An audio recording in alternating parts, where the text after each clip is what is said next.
Ástrós Gunnlaugsdóttir. Já, ágætu fulltrúar.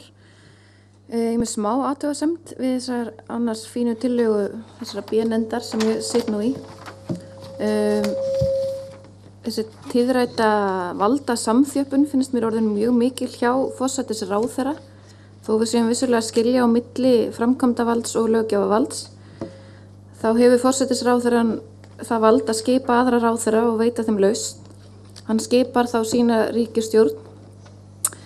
Ef ég má leggja mér orð Katrín Oddsdóttur í munn og segja að forsætisráðherrann snappi og ákveða að skipa veiðiklúbbinn sinn í ríkisstjórn, þá vissulega getur Alþingi samþykkt vantraust á ríkisstjórnina, en mér finnst pínu skrítið að maður getur rekið eitthvað beint sem maður tekur ekki beinan þátt í að ráða í vinnu.